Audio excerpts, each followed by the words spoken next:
And now, stand-up community subscribers and listeners from around the globe, it's time to Stand Up with Pete Dominic, where we ask the important questions that impact you, your family, and your community.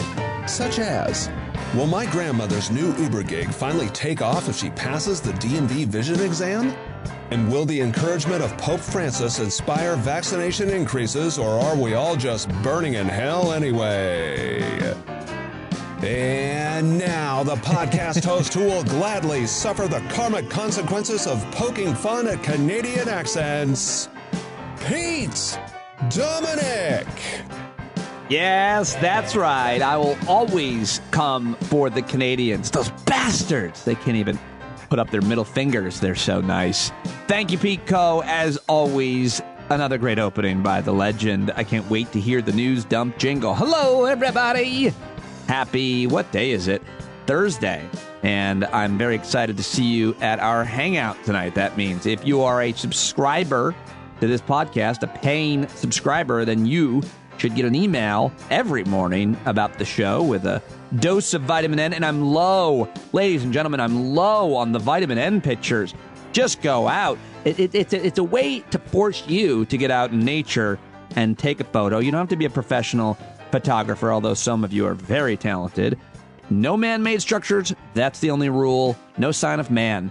And send me your vitamin N right now to standupwithpete@gmail.com. But you get that email, you get the link for the hangout, Zoom hangout. Last week we were talking for like 3 hours. I'm very excited to see you tonight. It's always a great time. Hope to see you there tonight at 8 Eastern. And welcome to new subscribers. It's been a good week for new subscriptions. I'm very happy to have you guys joining me. It was great to talk to Jody Miller today out in New Mexico. I had an amazing conversation with her about being a military wife and specifically living near a base that has 3,000 Afghan refugees and the troubles with getting vaccines there. It's a really interesting issue that I'm learning about and digging into. So many really brilliant, awesome, kind, thoughtful, generous listeners. It was great to talk with Jody today. And I'd love to talk with you. So if you got something to offer, reach out and we'll set it up. Welcome to Daniel Norris, who just subscribed with a $10 subscription. Hello, Daniel. Also, welcome to Leighton Schnell. Hey, Leighton. Thank you for your subscription. He's subscribed for $5. Or is it she? Leighton, have we talked? And thank you to the great Joe Leota, who just upped his subscription to $20. You're amazing. Way too good to me, Joe. Way too good to me. I mean, Joe and I, we meet like once a month and go for walks, and he always just brings me gifts, pants, whiskey. You're the best, Joe. Thank you all, and welcome aboard. Great show for you today. I've got two Oberlin College people. I've got David Orr and Miranda Yaver, both joining me, both PhDs. A lot of PhDs this week. Yesterday, Brian Rosenwald and Chrissy Greer, and great feedback on yesterday's program. So awesome guests joining me today, but I've got a lot of news to cover with you here in the opening segment. So let's do that right now. Time for the last 24. All right, coming at you from the solar-powered shed, as always, Indy in here with me as well, and I've got a lot of news to cover, clips to play, so let's get to it. On Wednesday, 4 of the women who were assaulted by that monster, Dr. Larry Nassar, they testified at the Senate Judiciary Committee after a Washington Post article reported that the FBI had fired an agent who failed to properly investigate Nassar, then lied about his actions. And it's just, I highly recommend you read all about it, watch those clips. I just can't play them. I couldn't bear to pull the audio.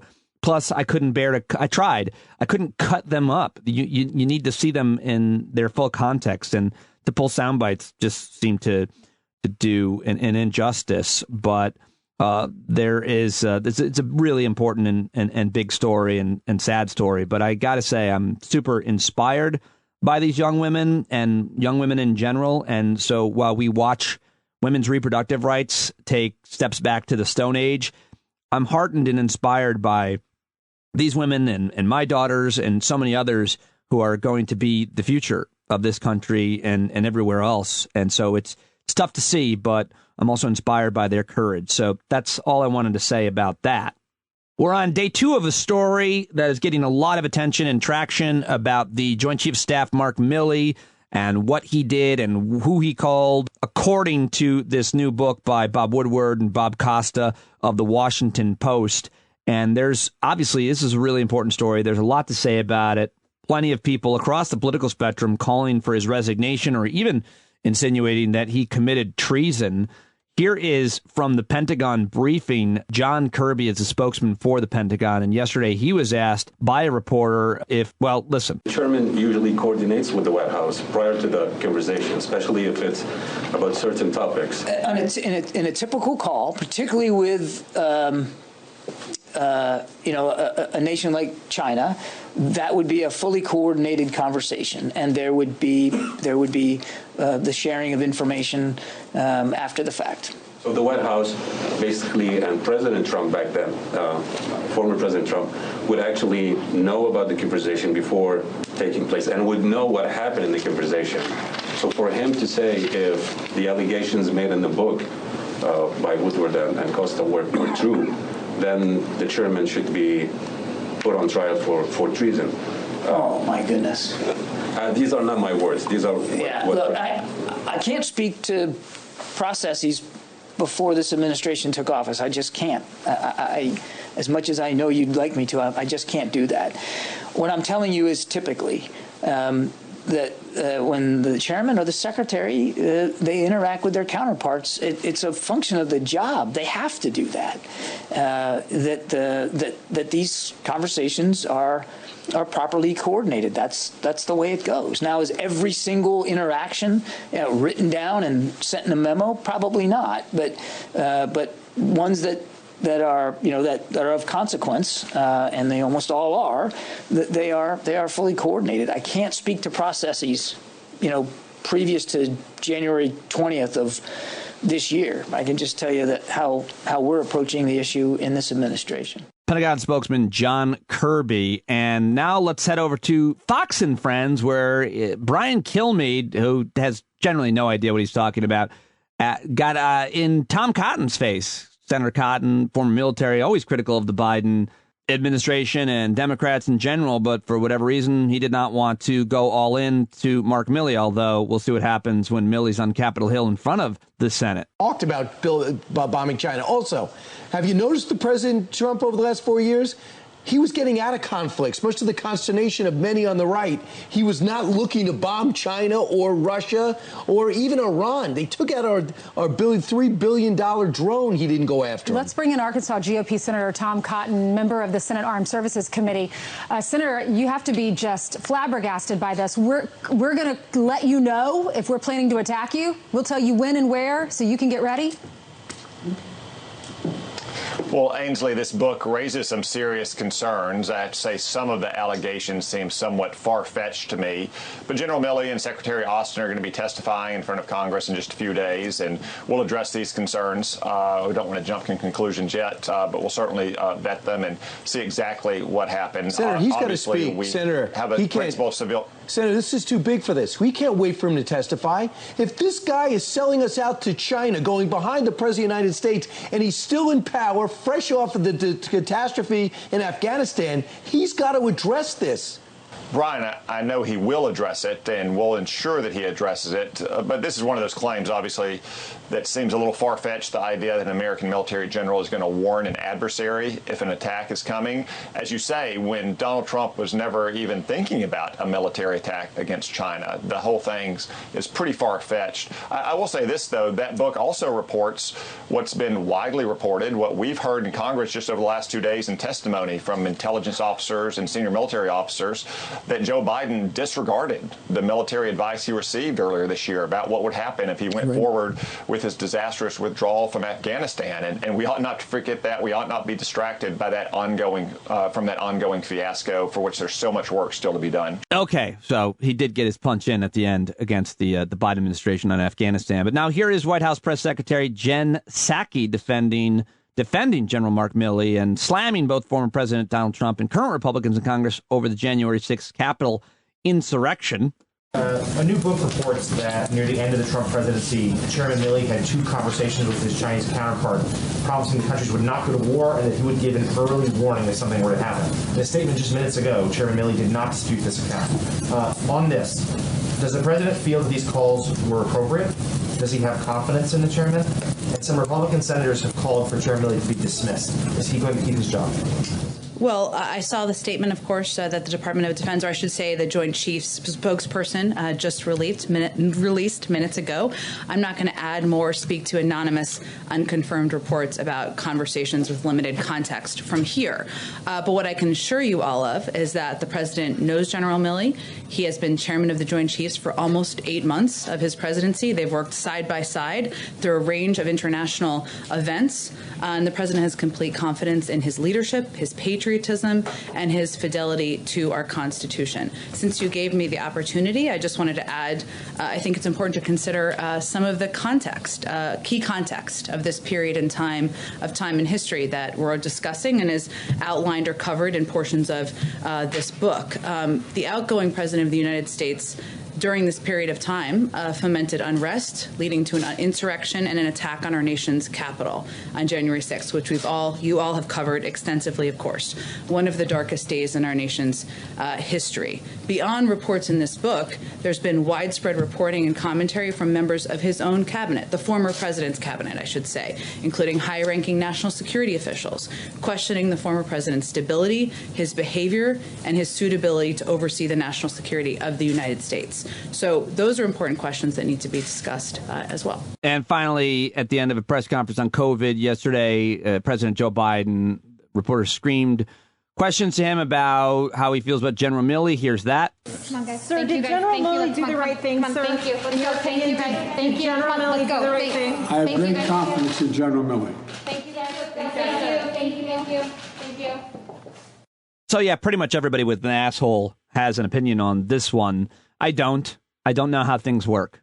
I think there's a lot of valid stuff, a lot of being said, and I'm going to reserve my judgment on this until I hear more from experts who understand chain of command issues and understand how protocol works with nuclear codes and everything else, and how we talk to our foreign adversaries and friends. So I'm not going to have a hot take for you, although I am going to move on to COVID, which I might have a hot take on. But let's first listen to Dr. Peter Hotez. He was on MSNBC with Nicole Wallace, blasting Fox News for vaccine disinformation on some of their top shows. Of course, Tucker Carlson continuing to cast doubt over the effectiveness of vaccines this week, eagerly touting Nicki Minaj's tweet alleging an unproven side effect of the shot. Let's listen to Dr. Hotez. At Texas Children's Hospital and the dean of the National School of Tropical Medicine at Baylor College of Medicine. You've been warning about vaccine disinformation. I know you have literally written a book about it.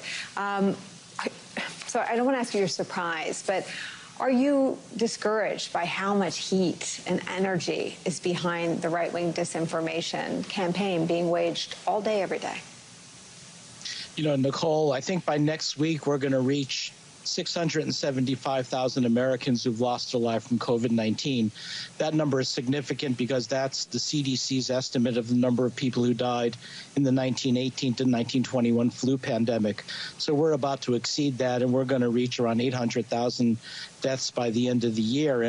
And so many of those deaths were not only from the SARS-2 coronavirus, it was defiance against vaccines, especially in the last few months. This is death by anti-science, and a lot of this has been coming out of the nighttime Fox News anchors, this disinformation. And, you know, I'm often asked about Tucker Carlson or, you know, the others, Laura Ingraham, I don't know. And what I say is, look, I don't think this has anything to do with the individual Fox anchors. This is coming from the top. This is a war of aggression against science and scientists coming out of Fox News as part of a larger authoritarian effort to discredit science and scientists. And I don't really know what the motivation is, but it's having just a devastating effect. Just since May alone, Nicole, 100,000 Americans who have lost their lives, almost all of them unvaccinated, despite the availability of safe and effective vaccines. These are 100,000 lives that never had to be lost, and it goes beyond heartbreaking. All right, Dr. Peter Hotez, I am trying to get him on this show for next week, so send your questions if you want. standupwithpete@gmail.com. I get the best guests. All these guests you hear everywhere else, they join me. You get to have access to them, so you send me your questions and who you'd like for me to get on as well. All right, now, speaking of Nicki Minaj and this whole Trinidad connection, here is the Trinidad and Tobago Health Minister, Dr. Terrence Dayal Singh, responding to swollen testicle claim made by Trinidad-born entertainer Nicki Minaj, saying there's no such reported case in their country. And thank you to Tina Winsett for giving me a heads up on this clip. One of the reasons we could not respond yesterday in real time to Ms. Minaj is that we had to check and make sure that what she was claiming was either true or false. And unfortunately, we wasted so much time yesterday running down this false claim. It is, as far as we know, at this point in time, there has been no such reported either side effect or adverse event. And what was sad about this is that it wasted our time yesterday trying to track down, because we take all these claims seriously, whether it's on social media or mainstream media. As we stand now, there is absolutely no reported such side effect or adverse event of testicular swelling in Trinidad, or I dare say, Dr. Hines, anywhere else? None that we know of anywhere else in the world. And for that, apparently Nicki Minaj has been suspended from Twitter, which is a good thing. And now, speaking of wasting time, I'm going to waste about, let's see, this is like, 30 seconds of your time. This is 19 seconds of your time. Here is my old friend, comedian Jim Brewer on Fox News, Tucker Carlson. Of course, Jim canceled his shows because a theater in New Jersey where he's going to perform there demanded that people show proof of vaccination. So here he is. This is painful. And when our leader put that out there and pointed the finger like we're the demons, I'm not vaccinated. I had COVID. You're not going to tell me about my body. I know my body. I know my morals. I know my faith. You don't come telling me and threaten me. Yeah, who's threatening anybody? They're just saying you can't do certain things. I mean, I don't know. You can't come in this building. You can't come on this plane. You can't have this job. I don't know. Seems like a stretch that he is being threatened. You know, I know Jim forever. He actually reached out to me. I think I said this on yesterday's podcast over the weekend, and it was just like, fuck your shot. And we kind of joked around. And I was like, dude, I obviously disagree with you vehemently, but I love you. And we left it at that. And then here he is now on Fox News and everywhere else, getting a lot of attention. So the second day in a row I've mentioned this story, but it's really sad to me personally. I think Jim, by the way, I tweeted about this last night. I was like, oh, for fuck's sake, Jim. But everybody's saying, Jim who? His comedy sucks. I actually think he's amazing. One of the best live performers I've seen in years. He's really, really funny to see live. So the whole thing is just so super disappointing to me. All right, now let me play something for you that is kind of entertaining. Roger Stone, this asshole, was live on the air this morning on a radio show in St. Louis doing an interview about the 2024 election, and he got served by a process server with the January 6th lawsuit during his radio interview. Take a listen to this. I'm going to ask you, you've said before that Trump should run again, but I think lately you said it's imperative he run in 2024. Is that right? Yeah, there's been an evolution in my viewpoint. I really, in politics, 3.5 years is a lifetime, to say the least. And I really did not know if, hold on a second, I have a process server at my front door about to serve me in the latest lawsuit. I'm going to take this live on your radio. Oh, holy smokes. Wow. Good morning, sir. How are you? Great. How you doing, Mr. Stone? Terrific. You know what I have? Yes, of course. I'll be happy to accept your... Court papers from something to do with the, you know what it is. Oh, yes, a civil court in the District of Columbia. Federal court. That's a civil. Federal. Yes. It's still a fraud. Doesn't matter. Thank you, sir. Appreciate it. All right. I've just been served in the January 5th lawsuit. Oh, live right here on your radio show. Wow. Tomorrow's news today.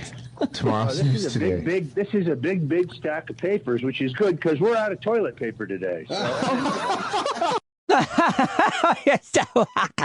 Oh, boy. There you go. That's a lot of fun. The weird thing is that Roger Stone just doesn't care. He doesn't care about anything or anyone. He only cares about himself. The always entertaining Roger Stone. Just awful. That guy's done more damage to this country than almost any other person that I can think of for so long. All right, well, that's all the audio clips I have for you. A lot more news, though, headlines to mention. So why don't we do a bit of a news dump, shall we? Hit it, Pete. Angry domestic cat on the officer jumps. There's copious loss of blood for today's news dump. It gets me every time. That's Pete Coe. At Pete Coe, C-O-E-V-O. At Pete Coe, V-O. Let him know how much you appreciate him. Every day he does this, and I just love that guy. And we go back and forth every day. It's like we work together, and he pays me. It's a pretty sweet situation for me, mostly for me. Love you, Pete. Thank you. All right, lots of news to get to. Let's start with an Associated Press analysis showing that 26 of 50 of the largest public university campuses in our country, the United States of America, are not mandating that students receive vaccinations against the coronavirus. Largest colleges push student vaccines with mandates and prizes. So I thought that was interesting. Wanted to mention that one. Speaking of COVID headlines, babies could be given Pfizer's COVID vaccine in the U.S. this winter. The company's planning to seek approval for 6-month-olds by November. Pfizer seeking to approve kids aged 6 months to 5 years by this winter, and it all depends on findings of in-house trials of vaccines on young children. And the shot has already been used for over 12s in a majority of countries in the West. So I think that's pretty good news. Babies get all kinds of other vaccinations, and that is really just a miracle and so great. And that's why so many of our babies become kids and adults and live, because vaccines are fucking miracles. All right, the Pope on COVID-19. Pope Francis said Wednesday he didn't understand why people refused to take COVID-19 vaccines, saying, quote, humanity has a history of friendship with vaccines, and that serene discussion about shots was necessary to help them. Even in the College of Cardinals, there are some negationists, Pope Francis said, en route from Slovakia. Well, someone should tell him the reason why people are skeptical is because they're being told by all kinds of conspiracy theories to be skeptical. And also Tucker Carlson. Sorry, I was trying to do a little Pete Coe impression. A baby girl. This is a tough one, so brace yourself. One of the Marines who was killed in the bombing in Kabul, they were 13. Just his wife, his widow, just gave birth to a baby girl. The widow of U.S. Marine killed in the bombing of Afghanistan in August has given birth to a baby girl. Levy Riley Rose McCollum was born early Monday at a naval hospital camp in California. And so I reached out to our friend Kate Wyatt, who herself had a very similar tragedy occur when her husband, Derek Wyatt, was killed the day before she gave birth to their son, Michael, who's now 10 years old. And she's going to try to get in touch with her.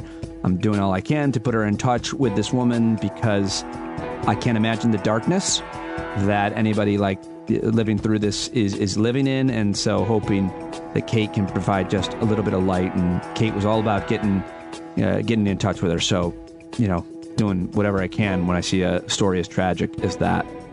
All right, so here's some good news. A new poll is suggesting Swiss voters are on track to vote yes in a marriage for all referendum, which supporters see as a key step for equal rights. But opponents fear that, of course, erode traditional family values. And I'm only reading that because that's how the Associated Press put it. They both sides it.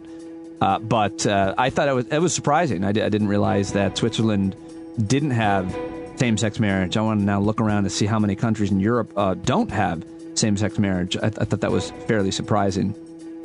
Marriage for same-sex couples is not legal in Switzerland, but they can enter registered partnerships. Here's some more good news. A statue thought to be the last Confederate monument still standing on a courthouse lawn in Maryland will be moved to a battlefield in Virginia. Confederate statue to be moved from Maryland courthouse lawn. That's good news. The Maryland Talbot County Council voted 3-2 to approve a resolution to move the statue that commemorates more than 80 soldiers who fought for the wrong side, the Confederacy. The statue was dedicated in 1916, thought to be the last Confederate monument still standing on public property in Maryland, besides cemeteries and battlefields. So we continue to make progress on that front. A probe after Elijah McClain's death finds that racial bias in Aurora, Colorado Police Department that there's racial bias in Aurora Police Department. That's the headline. The Colorado Attorney General's report is based on a 14th-month investigation into the death of Elijah McClain, found that department, quote, has a pattern and practice of violating state and federal law through racially biased policing, using excessive force, and failing to record legally required information when interacting with the community. Apparently, the Attorney General in Colorado is a pretty good guy, Phil Weiser. Thought that was interesting. Here's another really fun story. Lawrence Brooks is celebrating his birthday for the 112th time. He is the oldest living World War II vet. His name is Lawrence Brooks, and he is a black man who was part of a black army battalion. They had a drive-by celebration at his New Orleans home. I just love this story. He says the key to a long life is being kind to others. Happy birthday, Lawrence Brooks. And finally, SpaceX launched 4 amateurs in a private Earth-circling trip. SpaceX's first private flight streaked into orbit Wednesday with 2 contest winners, a healthcare worker, and their rich sponsor, the most ambitious leap yet in space tourism. The first time a spacecraft circled Earth with an all-amateur crew and no professional astronauts. So I thought that was a pretty interesting headline as well. All right. That is the news dump, all the headlines I've got for you, and now it is time to get to the guest interviews. So, joining me next after my first guest is Dr. Miranda Yaver. She is a professor now at Oberlin University, also an adjunct at Lehigh University. She's awesome. Can't wait for you to hear that. We had an awesome conversation. But first, another professor at Oberlin, as I told you earlier, I thought of them at the same time, thought of one and then the other, is my friend David Orr. David Orr is one of the most intelligent, connected people I've ever met in my life. He's a professor of environmental studies and politics, senior advisor to the president at Oberlin College, now advising the president at Arizona State University as well. He is the author of 8 books, and one of my favorites is a collection of his essays titled Hope is an Imperative, The Essential David Orr. He's been awarded 8 honorary degrees, dozens of other awards, and he has spearheaded all kinds of really important environmental efforts, and I just absolutely love this guy. We had an awesome conversation. I'm really happy with this. I learn so much every time I talk to him, and I think you will really like it. The great David Orr, not on social media because he's too busy reading books and writing them, so I can't plug that, but I absolutely love this guy. So let's go right now with David Orr. Hello. Dr. David Orr, please. Hey, how are you? BA, Westminster, Master's, Michigan State, PhD, UPenn. What was your safety school? What was my safety school? How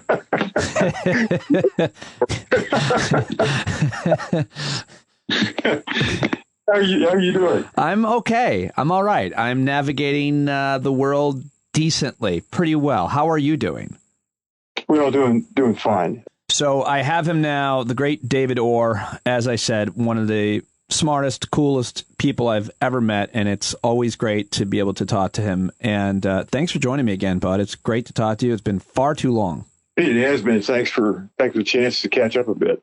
I wanted to ask you because you're very, such a very educated guy, but you're also someone who, I think is very humble and can deal with any kind of person, including me, someone who doesn't have a lot of an education. And I wonder, how you think about a kind of anti-intellectualism that has been pervasive in our country, certainly recently. It's always been there. I think Richard Hofstadter wrote a book about that years ago. But like, how do you understand and what do you think about folks who don't trust experts or, really educated folks? How do you understand that, and how do you deal with them? I get so frustrated.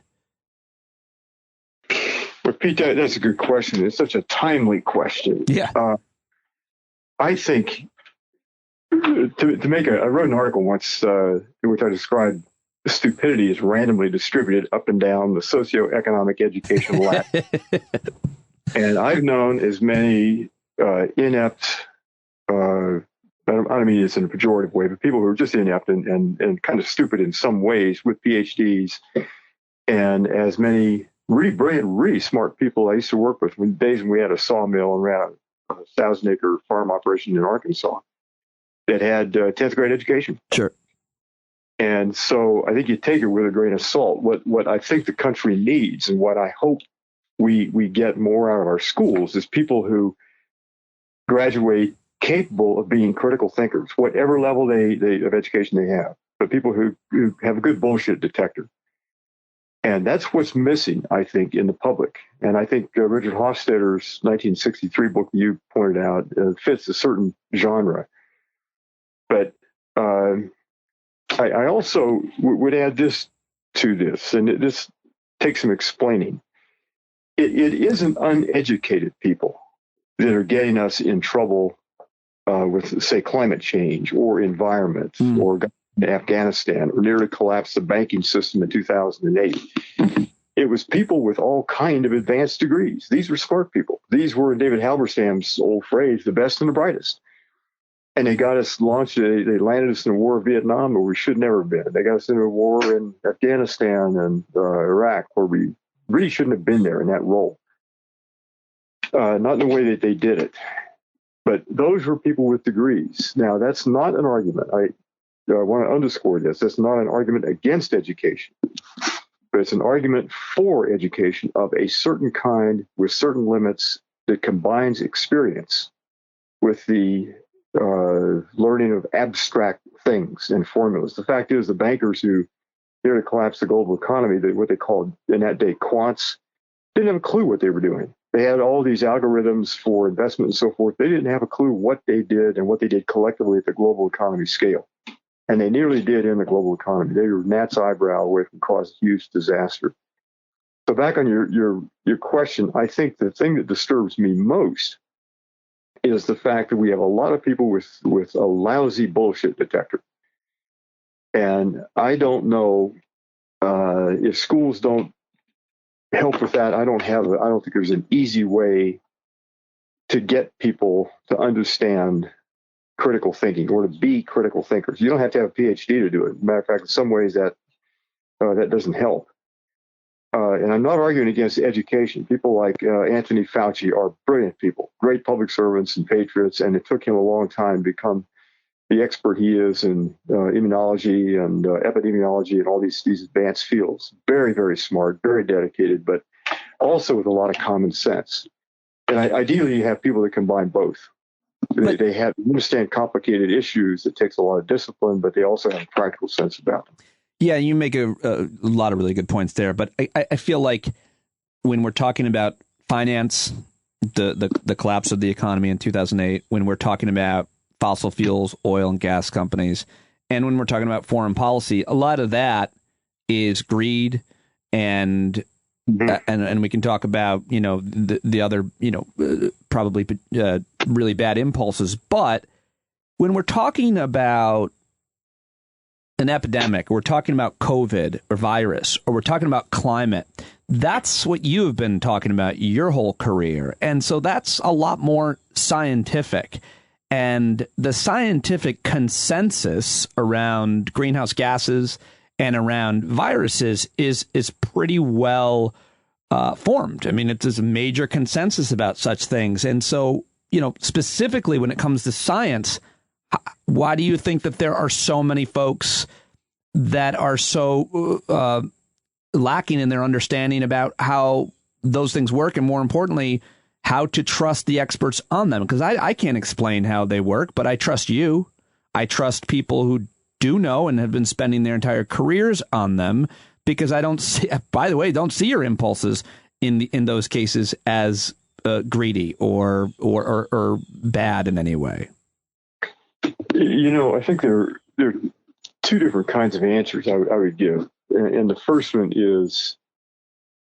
has to do with money. The Koch brothers and the denial industry that included Exxon and Chevron and all the oil companies spent a lot of money casting doubt.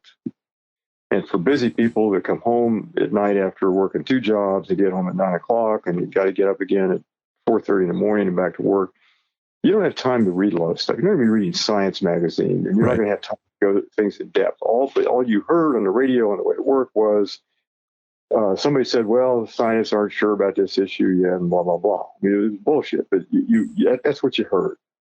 And the denial industry spent a lot of time and effort. They did the same thing on cigarettes. They're doing the same thing on vaccination. They're doing the same thing on COVID and climate change and so forth. It's just a whole series of denial. And if you trace the muddy little footprints back, follow the lawyer's rule of thumb, follow the money. It goes back to these pots of money where people were making a whole lot of money by locking up the public will to act on things in doubt. Oh, well, we're not quite settled yet. Right. And the fact is, climate change has been settled for a long time. It's really quite simple in a certain way. You put heat-trapping gases in the atmosphere, you're going to trap heat. Put a lot of them there, you'll trap a lot of heat. It gets more complicated than that. But it's a little bit like explaining to somebody why you really don't want to sit in a Houston parking lot, asphalt parking lot, on a hot day when it's 100 degrees out there and roll up the windows of the car. You're just trapping a whole lot of shortwave radiation in the car. And the long-wave radiation can't get back out in the atmosphere. So you got to open the windows in the damn car. It gets too hot for you.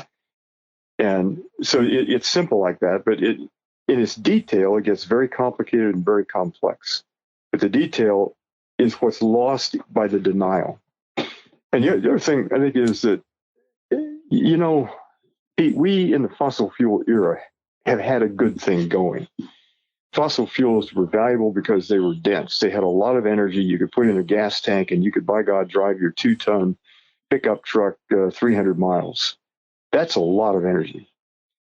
And didn't have to saddle up a horse or hitch up a horse or whatever and prod along at 15 miles an hour down a dirt road. So we had a good thing going.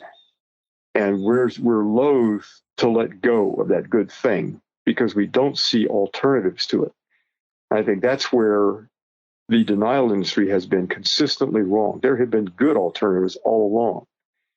So if you got a lot of fossil fuels and you're willing to spend it, you build cities that look like Los Angeles. If you're not quite so wealthy and like a great city nonetheless, you build cities that look more like Copenhagen. People bike and walk and there are restaurants. And it's not the doom and gloom that they advertise, but as long as the owners of oil and coal and wealth can bamboozle the public, they can keep the game going for a little bit longer, make trillions of dollars in the meantime, and become very wealthy in the process.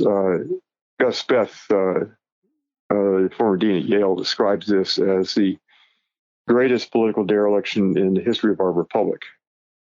And I think he's exactly right. We knew enough 50 years ago to act. And we couldn't do it because fossil fuel industries and folks like Koch brothers and Exxon spent a lot of money. And they knew what the truth was. They knew. That's come out, right? Climate. There's no doubt in their mind. That's some of the best scientists in the world telling them that, no, this. So they knew as far back as 1977, according to one report, and others quite possibly earlier than that burning their product was going to screw up the climate and people would suffer and die as a result of their greed. I want to talk with you about the state of American democracy, this initiative, this project, a book, YouTube videos, and so much more. You're in the 4th phase. I was there when it was born in November of 2017, and you guys have come a really long way, and you continue to work on it, which is really important. But in this 4th phase, I want to ask, how far you think you've come and where we need to go. But specifically, you write, we're not likely to stabilize the climate without first fixing democracy and improving the agencies of governance. And I would argue that that's probably true of everything. We're not likely to fix voting. Mm-hmm. We're not likely to fix our economy, healthcare, without first fixing democracy. Democracy is first, which is why you and so many other experts have been focused on it with this project. So where are we at? Well, thanks. That was a pretty good lead up. We were in the fourth phase. We started with the conference you attended in November 2017, and 30-some people in 3 days, ended with William Barber on the third day. Then we pulled together 39 authors. It ranged from Bill McKibben, Jessica Tucker Matthews, and so forth. We had an all-star crowd, published a book called Democracy Unchained. And then we had planned 14 events across the country with teams of the authors and others, starting at the National Cathedral on March 25th, 2020. And we had 2 weeks before, the cathedral staff told us, we've got a standing room only crowd for you. That's the good news. The bad news is we're going to have to cancel this. So we went to online events. We did 11 online events, drew an even larger crowd than we could have gotten with in-person meetings. But they ranged across a whole series of categories. Had 98 people, Jill Lepore from Harvard and David Brooks, New York Times, and so we had a great crowd of headline people, 98 total. And in the fourth phase, we're enlisting universities and other organizations. And I'm technically now on faculty at Arizona State University to help coordinate the response from Arizona State University. Michael Crow, the president there, is certainly one of the top presidents, if not the best in the country, university presidents. And he's organized his faculty around this effort to get, or is in the process of organizing faculty to get a university response to this. And we'll determine what that means exactly: public convenings, research, student program and curriculum, and so forth. I just got off the phone with a second group in Denver that includes Fritz Mayer at the Korbel School of International Affairs at Denver University, and Paul Teske, the public policy dean, and the dean of University of Colorado, a climate scientist, Jim White, of some note, John Powers from the Alliance Center. We're putting together a cluster in Denver that will operate independent of Arizona State University to do much of the same things. And then our cluster here at the Cleveland City Club and Oberlin College and so forth, we still exist. But we realize we have to take this to a larger agenda, a longer-term horizon. And our assumptions, as you described them very well, are climate change and lots of other things are going to destroy democracy.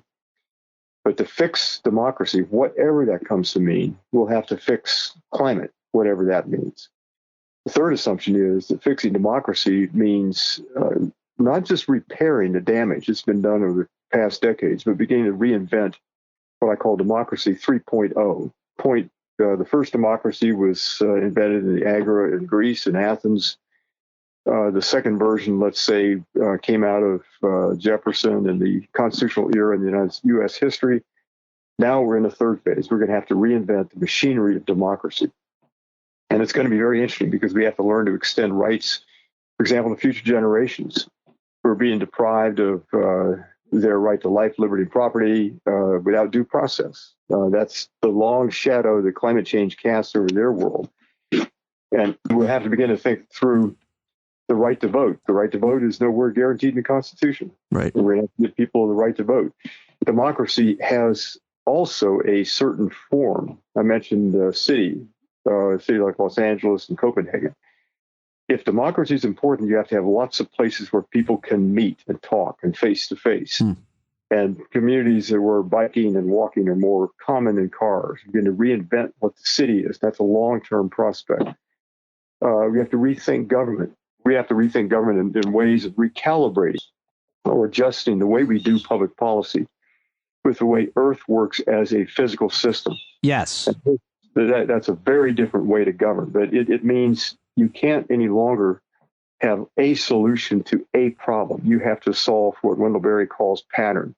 Every solution has to solve for 3 or 4 or 5 or 10 different issues without creating new problems. And so you have to begin to think systematically and systemically about how we do the public business.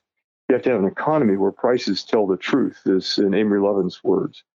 And that's an economy where you have to put a price on carbon because it's going to cost somebody something. Right. And sometimes the price tag isn't at the checkout counter. It comes back as crime or poverty or social malfunction in one way or another.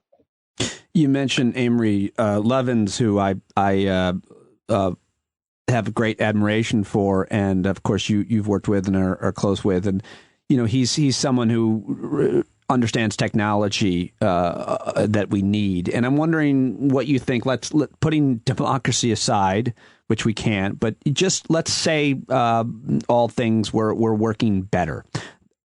Where are we technologically in terms of the way forward for energy, for climate, for reducing pollution, for capturing pollution, capturing carbon? How are we doing? It seems like the technology advances at rapid speed, and people are now making more and more money, which is important, I guess. I mean, I wish our economic model were different, but at the way it is right now, we still depend on markets for most of these technologies as opposed to government investment, although that's increasing. Where are we with technology?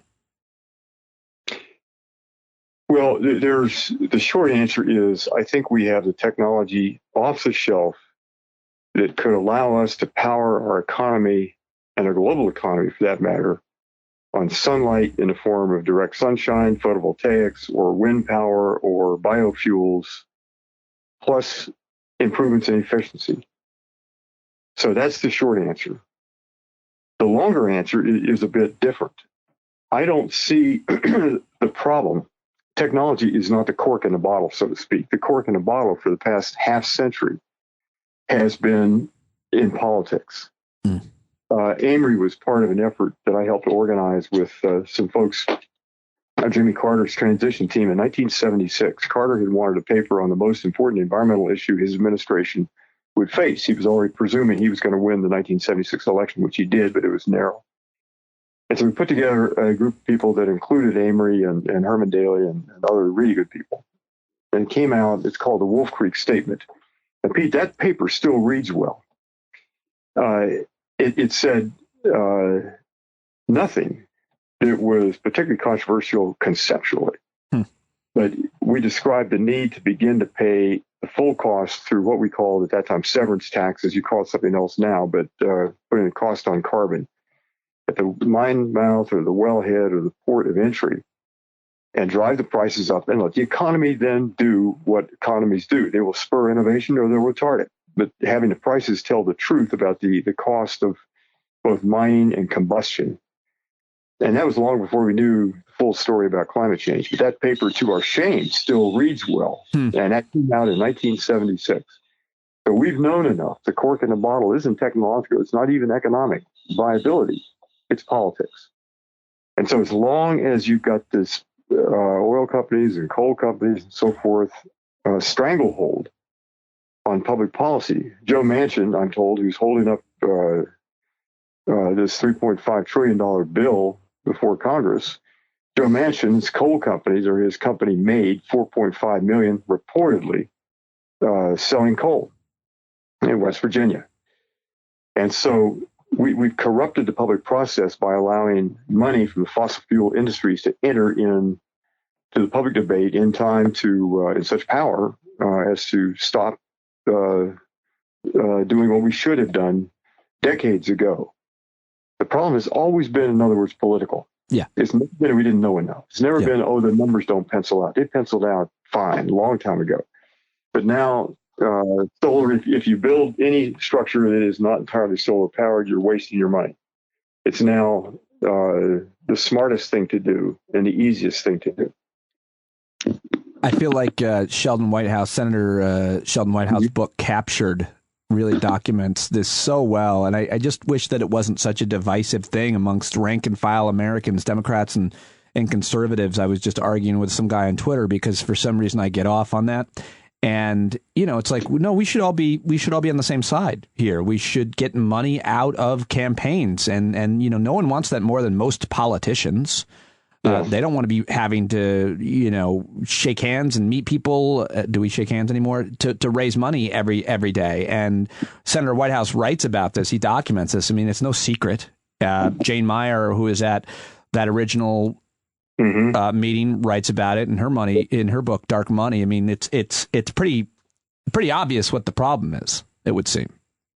How we fix it is seemingly the challenge. Yeah, that's true. Sheldon Whitehouse is one of the great members of the U.S. Senate, and he has spoken as eloquently, directly, and forcefully about these issues as anybody in the Senate ever has. Yeah. But the public business is sacrificed on the altar of private greed, in this case by the oil and coal companies. And they knew what they were doing. I mean, you can't plead ignorance in this any longer. Maybe 30 years ago you could have. Yeah. But if you've paid attention, and now I just came back from California last week, and of course the fires out in California swept around Tahoe, and the West is on fire. Siberia is burning. Bigger storms, Ida in New Orleans, all the way up to New York. I mean, it hammered us. And the storms are bigger, and we now know for a fact that these are made larger and more frequent by climate change. So there's no good argument to keep money in politics. Yeah. There's only the argument of, I guess, necessity or whatever. There's a famous old quote for skeptics in Congress that said that it's useless to attempt to reason a man out of a thing he was never reasoned into. And that's from Jonathan Swift. And there's a parallel to that, something about you can't get a man to go against whatever source of money his paycheck comes from. Right.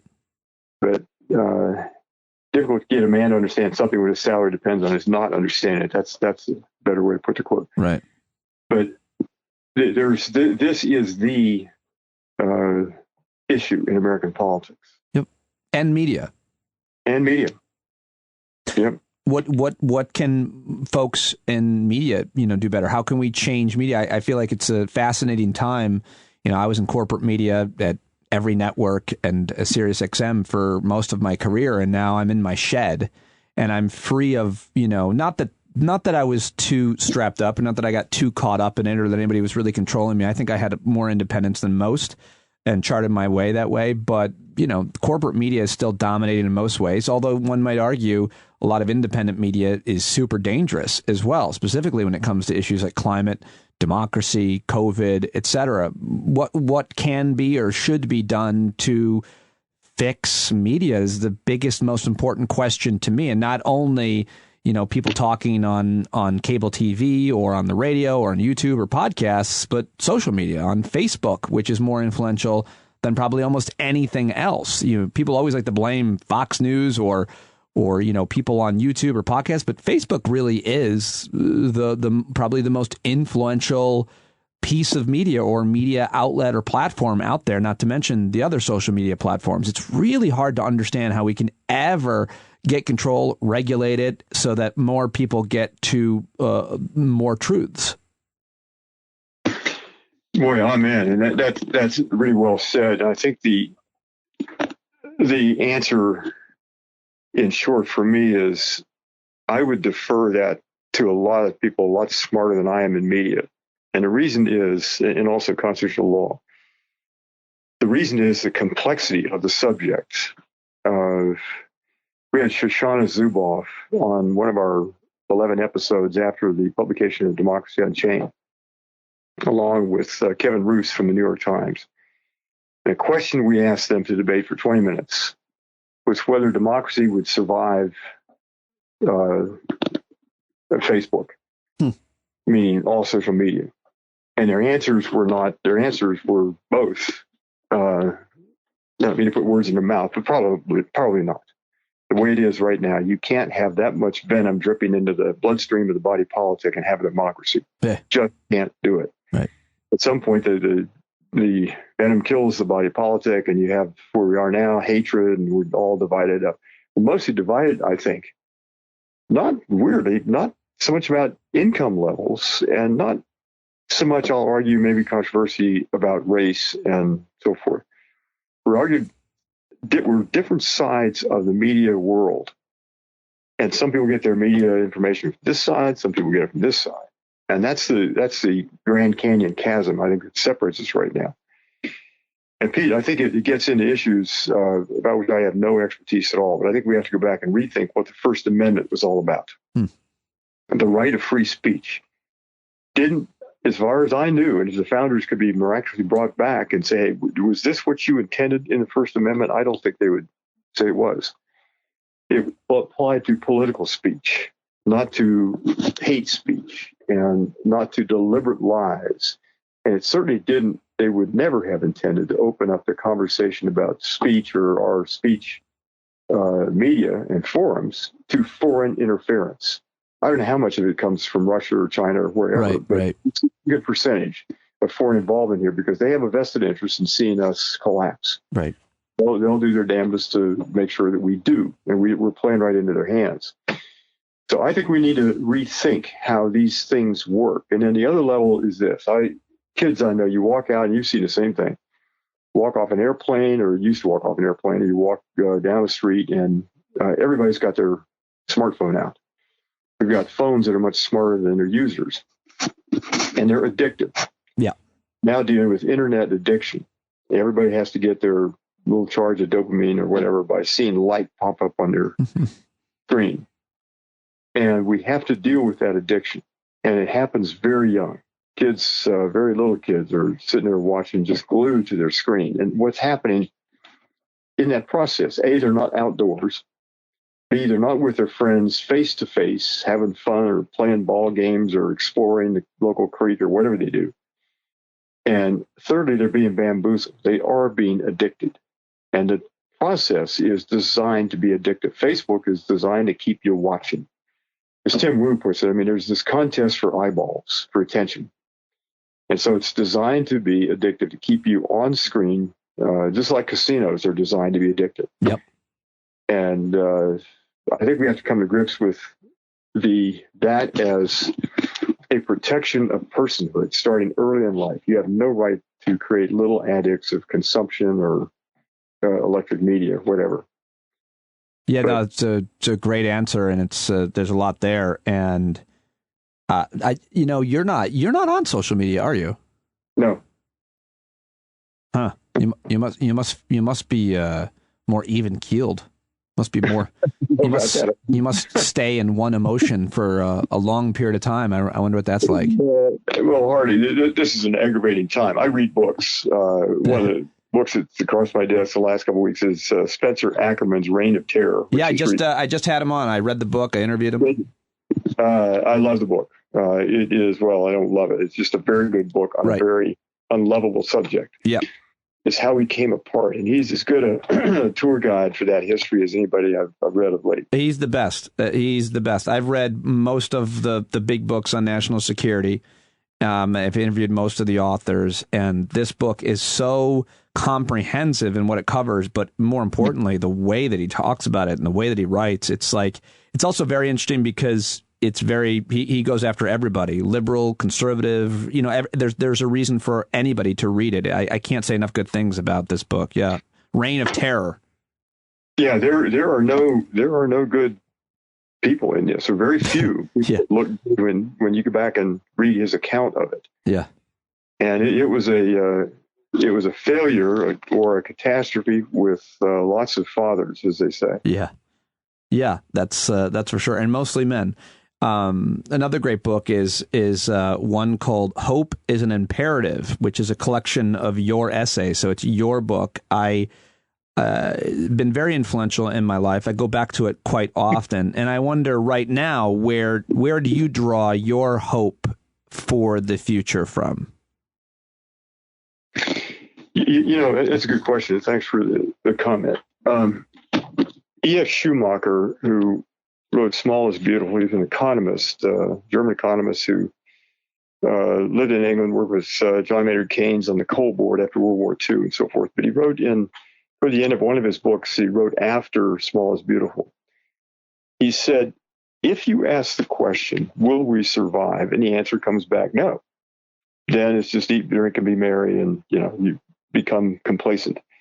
If the answer comes back yes, then you won't do anything. So either way, it's futile. He said, better not to pose the question, just get down to work. And I find some comfort in that. There's nothing, I think, totally original about it, but it's focused on the work right in front of you and let the larger issues, be aware of them, but let the larger issues go. There's some level you can't influence at all. But I think that's one source of hope. The other source of hope is from people like you and the thousands of people, the millions of people in this country, and probably the billions around the world that are wanting a different future. And to go back to politics for a minute, if you take all the public opinion poll data, it comes back in our favor. People want a livable planet. They want a beautiful planet. They want a fair future. They want a decent income, a decent life for their kids and for their grandchildren. And poll data reports this regularly. Do people want to drink dirty water? No. Do they want dirty air? No. Do they want ruined landscapes? No. Do they want climate chaos? No. But there's a bridge that ought to connect public opinion that's revealed consistently over a lot of years with public policy, regulation, taxation, and laws. And that bridge has been turned into a toll bridge. But the hope I get, to answer your question bluntly, is we're a huge majority. We are a huge majority on these issues. But we've got to recover that bridge. That is a public bridge. We, the people, own that bridge. And it should not be profaned by money or greed or short-sightedness. And this is where I do believe in democracy. Helene Landemore, who's a political scientist at Yale, has written a really wonderful book called Open Democracy. And she looks at the way in which the public intersects public policy issues. And by and large, we do pretty well on public issues. Given time to deliberate and come together, we're not stupid. Right. Disagree about a lot of things, but give me, back to your question about elites and anti-intellectualism, just give me average people around the table, make sure the information is accurate and the rules of civility are followed, and people have a good way of reasoning to the right kind of answer, an answer we can live with. Not always easy, it's not always yes or no, but a good answer, an answer we can actually live with. And that applies to energy, land use, urban development. But we've corrupted that capacity, and it's been co-opted by a lot of the wrong people and the wrong influences. But I have great faith in the capacity of the public, given accurate information, to do the right thing eventually. I don't think the public, if it knew everything that should have been known before we invaded Afghanistan or Iraq or extended the war for 20 years, I don't think the public would have bought it at all. I think it took a lot of bamboozlement and a lot of lies and a lot of money to lobby the public to keep them off that bridge. Yeah. And that's true of so many other issues as well. I think probably one of the most important things you just said in this conversation is that you don't do social media, that you read books. I mean, that's really, I mean, I always go back, David, to media, to the game I've been involved in my whole career and how you make money. And you don't make money doing what I do. I mean, you don't make millions. You make thousands. You do okay. But having a long form, thoughtful conversation where we're not screaming at each other is not the way to make millions. And you got to make millions if you're a company. As an individual, not so much. But that to me is the key. Thoughtful conversations and debate, as opposed to quick hits of dopamine, which is what social media gives you. And so for that reason, I'm so glad to have had you on today, and I hope that we can do it again soon, because every time I talk to you, I do feel inspired, and it's been too long, and so I'll let you go, but I really appreciate you joining me today. Well, Pete, thank you so much for the opportunity. It's really good to hear your voice. I'm glad you've come through this year and a half of COVID healthy and still as prescient as ever. Let's talk again soon, buddy. I really appreciate your time. I look forward to it. Do I get the good guests or what, everybody? Wasn't that great? David Orr. Love talking to him. So smart, so well-connected, so thoughtful, so optimistic and inspiring, and I really always enjoy it. So that's awesome. I can't tell you to go follow him on Twitter or anything because he's not on social media, but really happy when he joins us. All right, my next guest is awesome on Twitter. You got to follow her on Twitter at Miranda Yaver. She is a doctor. She got a PhD in political science from Columbia. She's an expert on politics as well as constitutional law. And I just always love talking to her. Her op-eds have appeared in the New York Times, The Guardian, The Washington Post, and so much more. And it's always a great conversation when we talk. This is only her second time on the show, but I got to get her on more often. Had some really smart women on the show. I'm always too man-heavy. It's always too much of a sausage party here, so I've made an extra effort this week to get some great women on, and I always want your suggestions for really brilliant women, articulate women to join me here on the program, and if you're one of them, maybe you can be a guest. All right, so follow her on Twitter at Miranda Yaver. Her website is mirandayaver.com, and she's now, like I said earlier, at Oberlin University. She's lectured at Yale. She's lectured at Tufts, and you name it. She's been a health policy researcher at UCL. I could just keep talking about her. Why don't I just play the interview? Let's go. All right, I've just told you all about her, and I'm so excited to have her back on the podcast. One of my favorite follows on Twitter. And she is starting anew in Ohio. Dr. Miranda Yaver, how's it going? How do you feel? You grew up in California. You lived in New York. You got your PhD at Columbia. Why? Why did you Ohio yourself? Why did I Ohio myself? Well, the easy answer is that I needed a job and they were hiring, but it's also just a really interesting academic community at Oberlin. I've really wanted to teach at a liberal arts college for a while, and they are not only a really premier liberal arts college, but have a reputation for having really engaged and enthusiastic students. And so I'm really excited to be getting back in the classroom with these students to teach constitutional law and public policy and healthcare policy. And I mean, I've been on the campus at Oberlin a couple times. It's not a huge campus, but it's a college town. But then if you even within the town, or if you walk off that campus, you are in Ohio. Yeah. And I think you did tweet about learning that you're in Ohio. How has the Ohio part of it been? What have you experienced? So I actually don't live in Oberlin. I live in the suburbs of Cleveland, and I can walk to two bars from my apartment, and the sports bar. I'm a big Yankees fan, so I like a good sports bar. I walked in and realized that I looked like the only Democrat in the bar, and everyone looked like they belonged to Hell's Angels. So I was just sort of like, okay, I'm not in California anymore. But then I hijacked the jukebox with Springsteen, and it was okay. Oh, that's hilarious. But it was definitely a culture shock. When you walk into a bar and you look around and say, these people probably don't agree with me on much, like that used to be one thing. Now it's another thing because now it's like these people probably aren't vaccinated. Is that not like, don't you feel that way? Yeah, absolutely. Because Ohio, one of the other big culture shocks coming from California is that people in Ohio do not have the same mask mandates that California does. Then you can go to the grocery store and people aren't wearing masks. And so there's also just this public health concern as well as this cultural concern. And, fortunately, I'm fully vaccinated and I haven't had any health scares with respect to COVID, but it's hard to walk around with the same sense of comfort that everyone is taking the appropriate measures. I'm just still stuck on A, that you're a baseball fan, because who's a baseball fan anymore? B, that you're a Yankees fan. You grew up in California.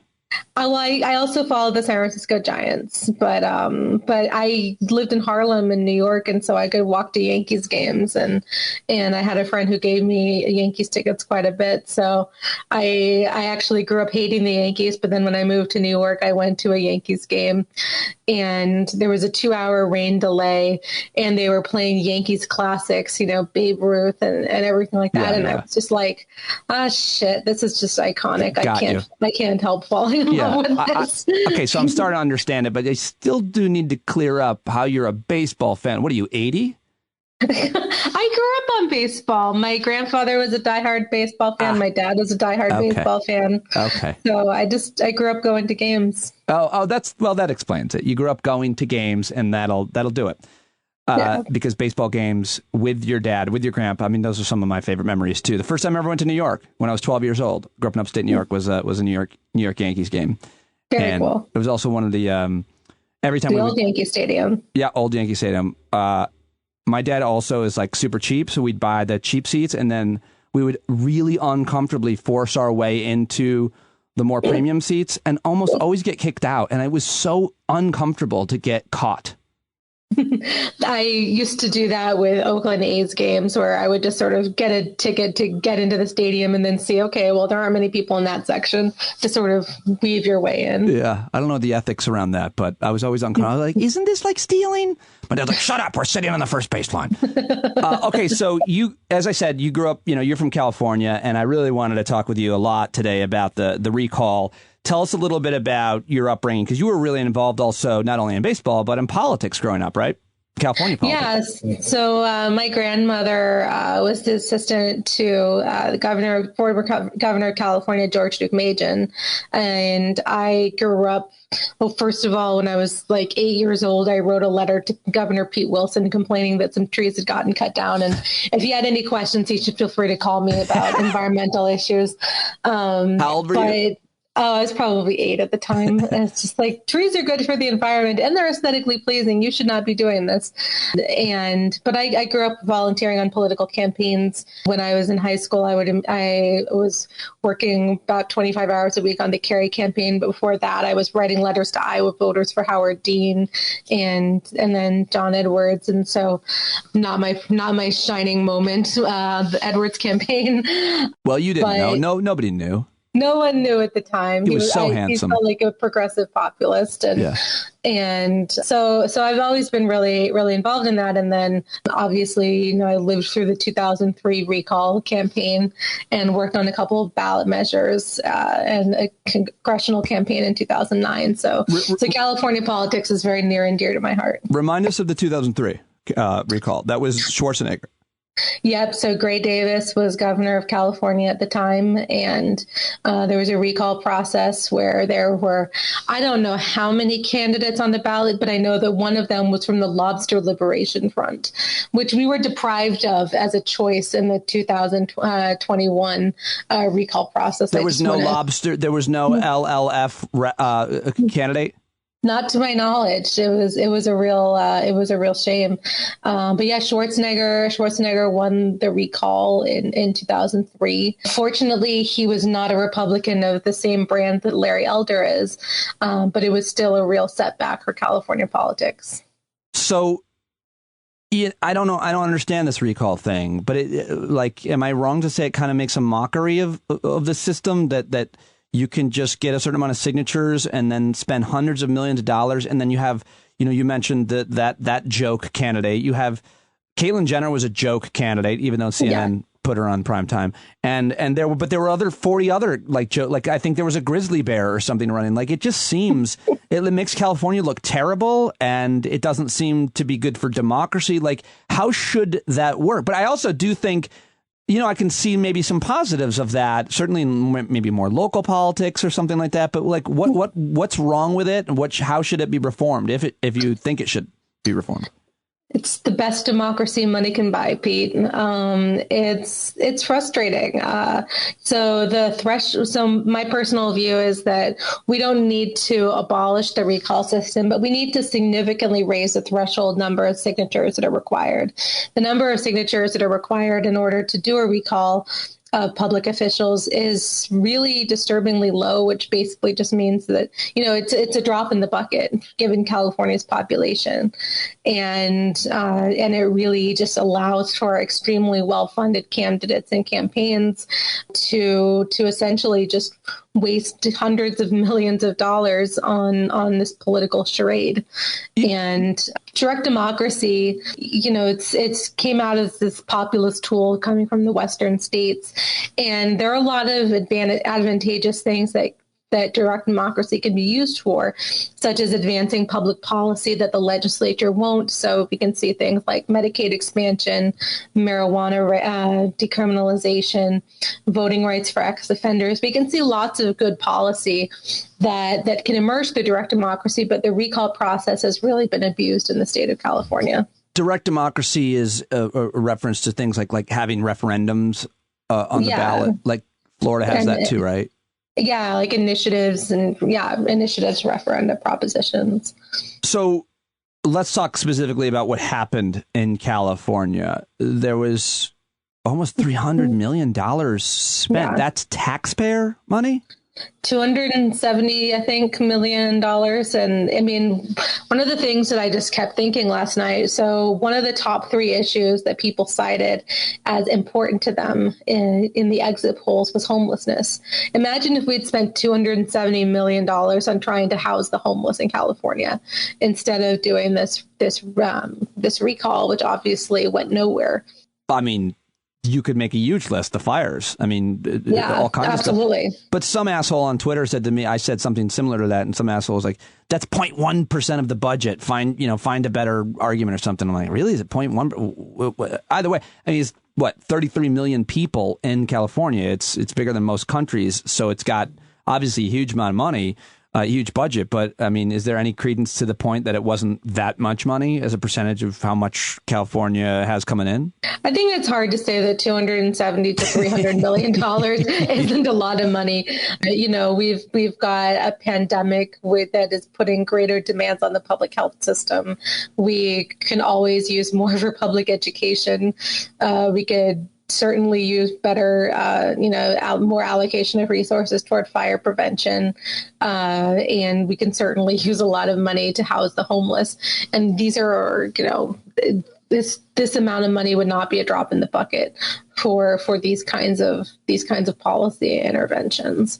And instead we get this crazy Trumpist candidate, running this extraordinarily expensive campaign, forcing Democrats to run an extraordinarily expensive campaign to counteract these lies that were fueled to them.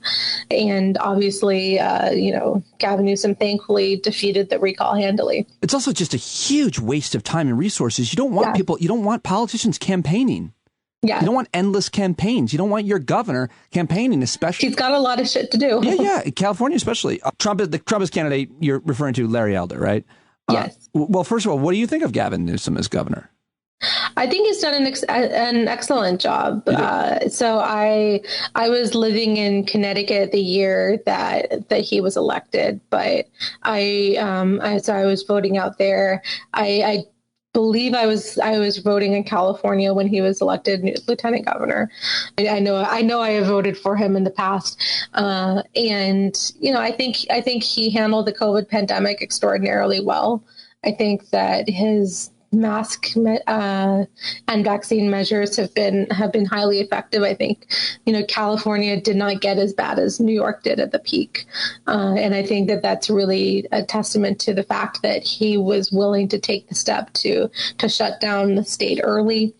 To continue to press mask requirements, even though he was obviously getting some pushback in certain communities. Huntington Beach, I'm looking in your direction. And it's reflected in our numbers. We've been able to weather the storm and in this very difficult pandemic. So, and he's also been a strong advocate for healthcare, for women's rights, for LGBT rights. Obviously, as we know, as mayor of San Francisco, legal, doing same-sex marriages there before it was legal statewide. So I think that he's been a really strong progressive advocate. I am affected by the beauty of any salesperson, and his beauty has always affected me. I'm not going to lie. Like the man is a beautiful man. I don't know if that shouldn't matter.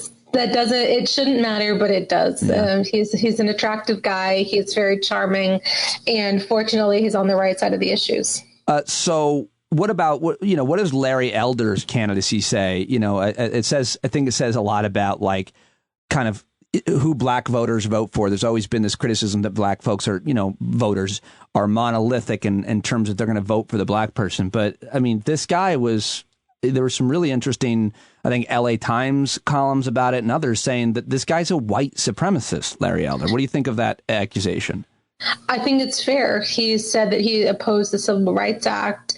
He said that the minimum wage should be $0.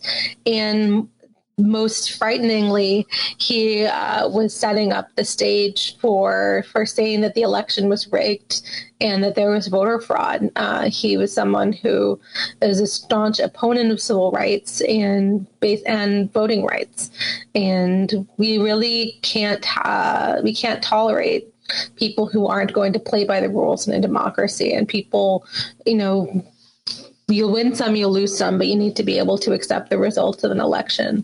And this should be non-negotiable. And unfortunately, this has become increasingly prevalent within the Republican Party. Yeah, that seems to be the scary. There's a lot of scary things to talk about, this creeping authoritarianism and fascism and everything. But the thing that is certainly, in my opinion, not, the worst thing is voter suppression, making it harder for people to vote. But beyond that, or even maybe more scary, is making up all kinds of bullshit about the actual election. And there is, this starts obviously with Trump. I mean, I can't remember a significant election where either side contested it outside of 2000, which was completely fair because it was like 500 votes in one state that it came down to, and the Supreme Court had to decide it. And the governor's, the candidate's brother was the governor of all that, Florida, Jeb and Catherine Harris. That was the only other time that we've seen this. I mean, we haven't seen it too often, I think, at a gubernatorial or congressional election. Usually the candidate who loses concedes. Yeah. Unless it's super close. And then even then, it's usually not that much about, something illegal or nefarious happening. So what are your concerns about what this portends, that they were already saying before the election happened, it's going to be rigged, that Larry Elder wouldn't, tell Jacob Soboroff on MSNBC that he would accept the outcome of the election. Yeah. There was no reason to think that this election, or frankly any other, outcome was going to be affected by something fraudulent or nefarious. What does this mean moving forward? And I had seen an article, I can't remember where they were saying that he was setting up a website before the election happened, saying that Newsom had won, but it was, or that the recall had not gone in his favor, but there was voter fraud, and so really setting up the stage for this. It's really sad that it's a sad commentary on the state of the Republican Party that I was just breathing this huge sigh of relief when he said that we should be gracious in our loss, or something to that effect. Yeah. Conceding the election last night, because I was worried that we were going to be having this prolonged battle after this extraordinarily expensive election, trying to convince people that a blue state, California, didn't actually vote for a Trumpian candidate. Also, and I think that, unfortunately, there are just a number of Republicans across the country who are falling in Trump's footsteps with respect to not accepting outcomes of elections that they don't like. Yeah, it's crazy. You tweeted something about Orange County going blue. Yeah. You also are good at going back and reminding us of bad takes from anybody from Nate Silver to today, Casey Hunt, who's now at CNN, makes her debut at CNN and goes viral for all the wrong reasons. Her analysis of I guess with Chris Cillizza, which you had a hilarious tweet about that. Why is Chris Cillizza? That's very funny. But the some of these bad takes and what does it mean that Orange County? What is Orange County's politics? Orange County, California, in Southern California, right? So yeah, it's Southern California. It's right outside Los Angeles County. All of my childhood and college years, it had been deeply red, and parts of it still very much are. There are some parts of Orange County that are still deeply red, but it was a Republican stronghold. It was conservative Republicans, and the first time that I believe the first time, I could be wrong, but the first time I remember seeing Orange County go blue was in the 2016 presidential election, and I remember sort of diving into the California results and saying, this was obviously a heartbreak and infuriating election, but we just flipped Orange County blue. I just hadn't expected to see in my lifetime. And now it's becoming, and they voted blue again in 2020. And so, but this has been a very recent shift, in the last 5 years that it started going blue. And the fact that they were so rejecting of the recall was a source of great comfort to me as a Democrat from California. Also just really shows a cultural shift in Southern California. Yeah, what is that cultural shift? Like what is that a result of? I think it's probably a result of sort of the rejection of some of the Trumpian aspects of these of the candidate. I mean, they seem to be very anti-Trump because 2016 and 2020 were the first presidential elections, to my knowledge, that they went Republican and went Democrat. I think it would have been creeping them later on. California has had a declining share of registered Republicans over the last 20 years or so. So on the one hand, there could be something unique to Orange County. On the other hand, California's share of Republican voters has been on the decline since probably actually closer to the last 30 years. But time has been flying. So there was a map that came up on CNN yesterday that showed from like 36% Republican to like 24 or something to that effect. So what's wrong with this take? Casey Hunt tweeting, California governor, big picture. One of the top Democrats in the country got caught living like an elite while everyone else suffered. Elites versus the rest is the driving force in our politics right now, and Democrats have a tough needle to thread both in California and nationwide. Democrats need to prove they can govern for everybody. If you look at California, it's not necessarily the best test case for national Democrats. Republicans not named Trump did learn they had unrealized opportunities with working class voters, including Black and Latino voters, as they watched 2020 returns. And finally, she writes, obviously, California is a special place, but the fact that a Democratic national star in waiting faced a recall and then had to fight hard for it midway through the campaign does say a lot about the potential challenges Democrats face across the map. You and a lot of other smart people and all of Twitter seemingly really reacted to that take from Casey Hunt. What's wrong with it? So a few things that I would say. One is that I don't think that we're seeing non-Trump candidates capitalizing on different demographics, because we can see that Gavin Newsom actually exceeded his blowout victory in 2018. So when you're talking about someone who underperformed Gavin Newsom's previous opponent, I don't think we can say that they're expanding their base. And secondly, voters weren't really talking a whole lot in the exit polls about the French Laundry, dinner. They were talking he showed up maskless while he was telling everybody else to wear a mask or something like that. Was that it? Right. For one dinner in Napa County and in Napa Valley. And, the things that they were citing were coronavirus, healthcare and the environment. These were the kinds of things that homelessness. These are the kinds of concerns that they had, and a lot of people actually wanted them to be stricter on mask policies, on mask and vaccination requirements. There were a number of people who agreed with him, but there was another segment that actually wanted them to be tougher. So it wasn't a rejection of Newsom's policy. It was people who wanted more lax restrictions were certainly in the minority. And I think that we do need to be aware of the fact that California's recall system is pretty unique in the ability to get a recall going. And so I don't think that this points to a significant vulnerability of Gavin Newsom. I think it points to a real batshit aspect of California's electoral process. Right.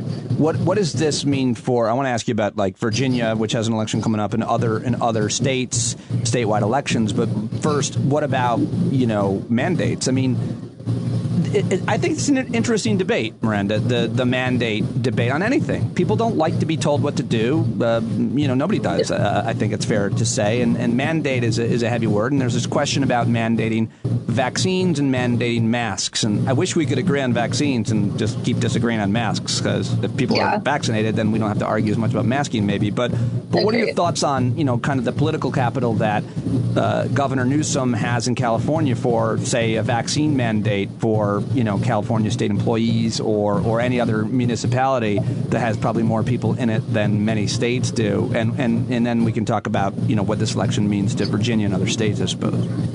Well, I think that it definitely gives him political capital in being able to push for these kinds of mandates. I agree with you that we should be focusing on vaccine mandates in particular. But, this really highlighted that this did not signal a huge vulnerability for him. For all intents and purposes, he won with he won the recall with a larger majority than he came in with in 2018. Right. And so that really shows that he has the support among the California electorate to push these aggressive policies to help protect the public health amid this pandemic, because as we know, Delta is no joke. What do you think it means for the midterm elections or any other states' elections in terms of, does California is such a different kind of state, but and so is every state. But what does this mean for Democratic voters? There's always question about enthusiasm and turnout, all fair questions to debate. Democrats have notoriously been worse during midterm elections, not as passionate in terms of turnout. Is there anything to take away from this as we look at Virginia and the midterm elections? So we know that Democratic turnout was strong in the recall election last night. I didn't see what the actual what the turnout was, but it looked like people showed up, and that's good. I think that the fact that that everyone got a paper ballot to mail in or drop off really helped. We all got our ballots in the mail, and so I think that this is also just a reflection of, mail-in voting works. It's efficient. It helps increase access to political participation, and I'm really hoping that more states follow suit with this, because we know that voter fraud is not a large-scale voter fraud is a myth, and we need to be able to increase avenues of participation.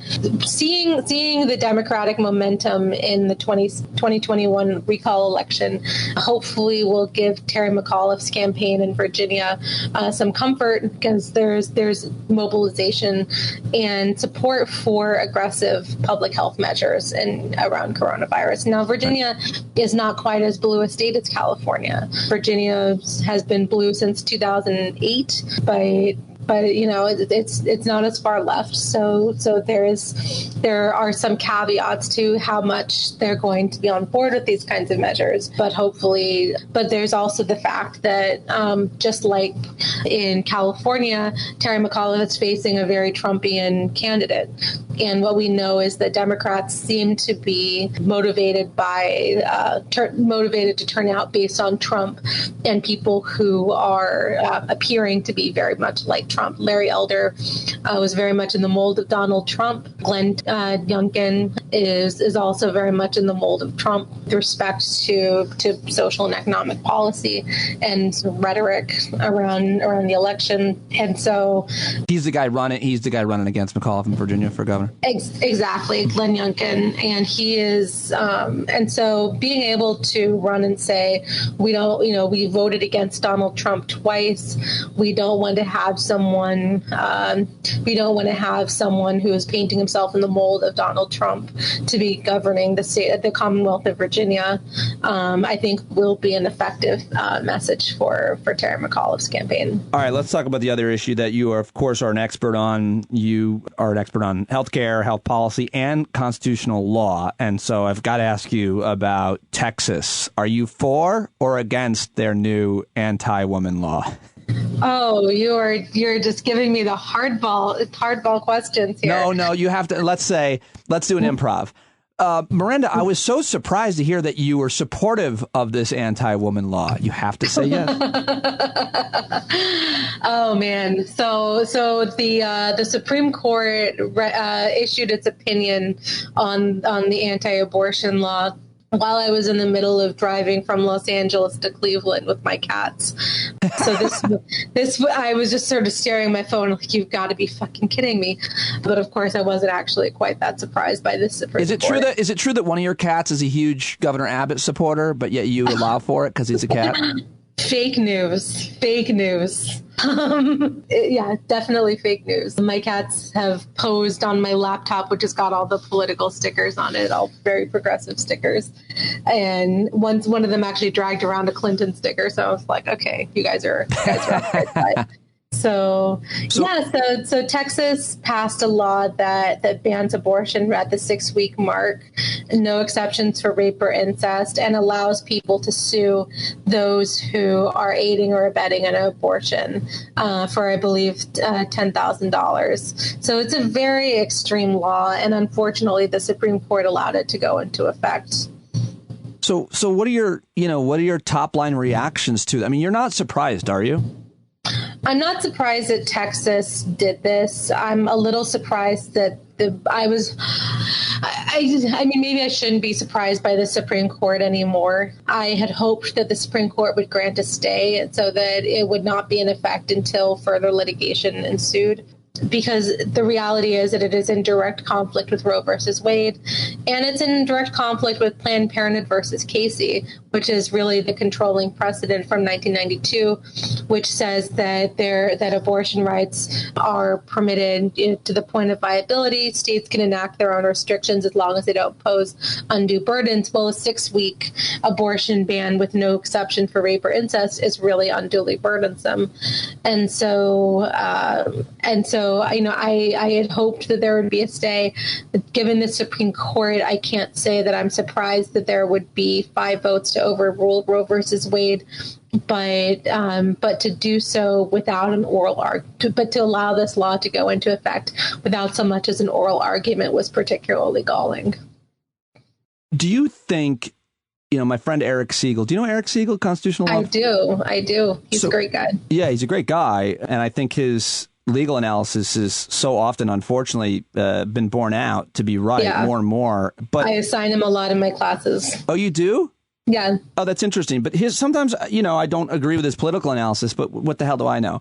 You're a political scientist and a con law expert. And so, his theory and a lot of other people, and I think I agree with this, is the politics, the outcome here was inevitable. I don't know what the political science theory is around it's got to get worse before it gets better. But the idea that they have gone way too far here with this law in Texas, that it, wakes people up, that it animates voters, that people who are apathetic about politics in general are going to be like, wait, what happened? And come out and vote. Outlawing abortion gets people up and gets people angry, and that had to happen for things to get better for women. What do you think of that? I think I have that theory of his right, but what do you think of that idea?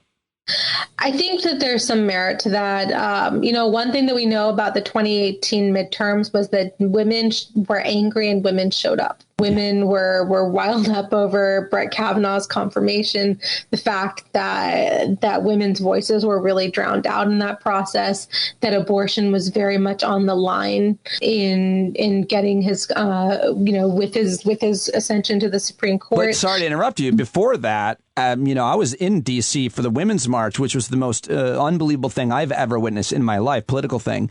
And women were fired up because a rapist beat a woman.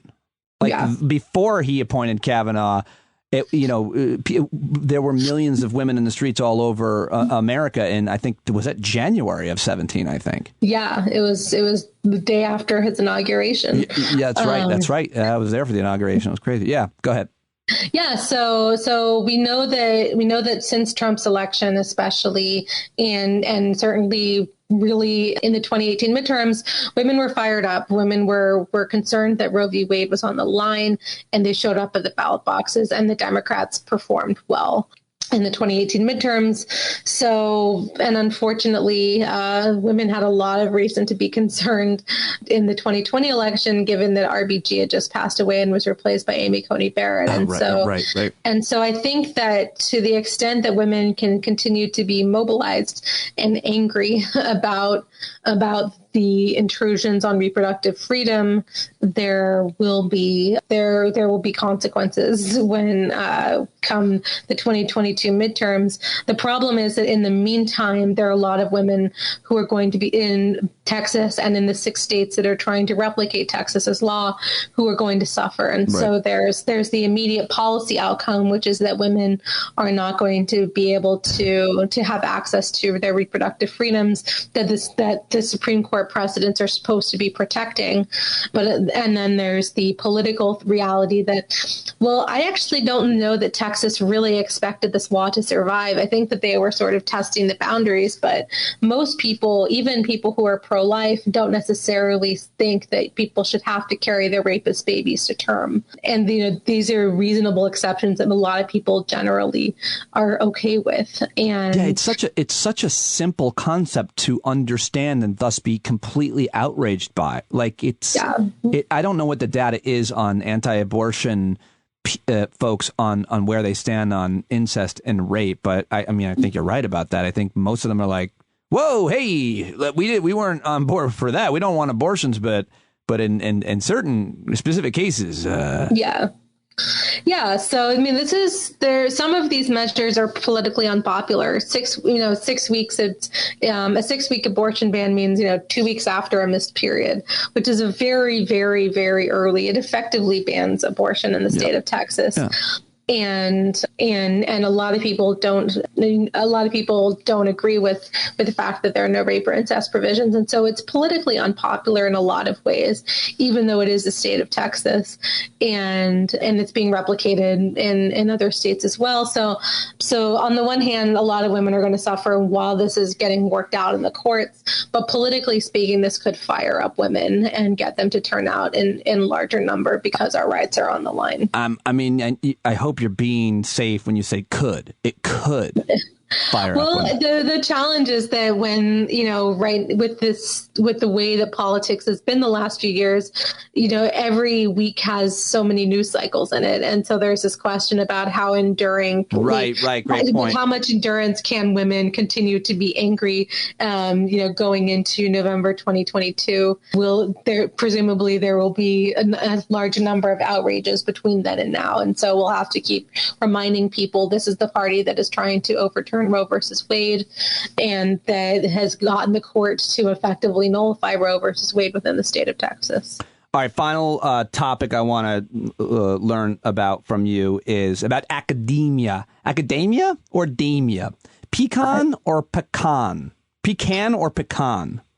I say academia. And how do you pronounce that nut? I say pecan. You're a monster. I probably am, for many reasons. So you have gone to a bunch of prestigious institutions. You have taught and lectured at a bunch of prestigious institutions. What does college do to a young person's mind? There's a real concern amongst folks, especially on the right, but probably on the left too, to some extent, that school, education, but especially college, it indoctrinates students, especially liberal arts schools like Oberlin. You must be destroying minds on a regular basis. What really happens in the classroom? Because it's my understanding that you, generally speaking, you create and moderate an important discussion with all points of view possible presented and allow the student to come to their own outcome, as opposed to what people on the right are constantly, concerned about, these safe spaces that people want on the left. It's them who want the safe spaces. They're the ones who don't want new ideas presented, which is why they homeschool their kids sometimes and talk about colleges as indoctrination factories and kids turn out liberal. Yeah, they do turn out liberal because they get all these different points of views that they didn't get when they were growing up. So what really happens there? So I can't speak for everyone's class, but I can tell you how I teach, and I can say that I really welcome all points of view. I warn my students. I say, I don't want my own views to be front and center in this classroom. But if you look at my Twitter, you'll see where I stand, and you can take what I say with a grain of salt. But I'll always give you the sources for where I'm getting my information. I like that.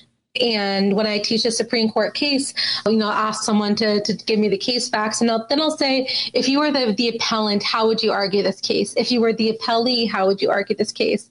And this case might be Shelby County versus Holder, the Supreme Court case where the court gutted the Voting Rights Act. And I'll just say, this is a case that prevailed in the Supreme Court where the Voting Rights Act, the people prevailed in saying that Section 4 of the Voting Rights Act was unconstitutional. So let's talk about what are the arguments that you would make? Let's put on your Antonin Scalia or your Clarence Thomas hat. And sometimes it's challenging for people with certain cases. Yeah, because those are German helmets. I mean, and I there are some cases where I won't both sides the issue. There are some cases where it's like we don't really need to talk about why Plessy versus Ferguson should have landed on the decision that it did. We'll read the majority opinion, we'll read the dissenting opinion, and then we'll move on. I'm not going to both sides Dred Scott or Plessy, but in a lot of cases, these are 5-4, 6-3 decisions. There are generally valid claims on both sides because of the issue, because obviously it reached the Supreme Court, so there's a lot of legal contestation. And I force my students to think critically about how they would, if they were the lawyer, how they would argue each side. And I've written letters of recommendation for students across the ideological spectrum and advised students across the ideological spectrum. And so, I actually don't find it very interesting to teach a class that's where everyone is agreeing and just sort of saying, oh, I agree with that. I agree with that. I'd like to have some argument and some, devil's advocate. But, I think that, I don't think I'm doing my job well if people are just parroting what I have to say.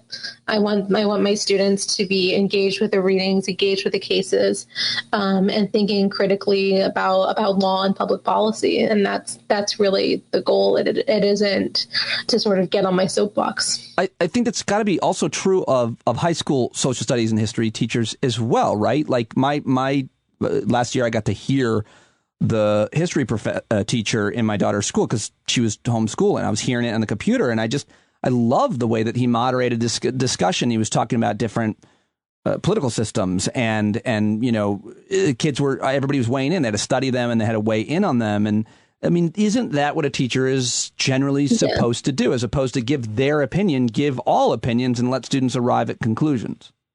Right. I mean, I rarely chime in with my own view on in the class. If I do, it's unintentional. And I always sort of let my students know that they should feel free to push back on me if what they think I'm saying is bullshit. Right.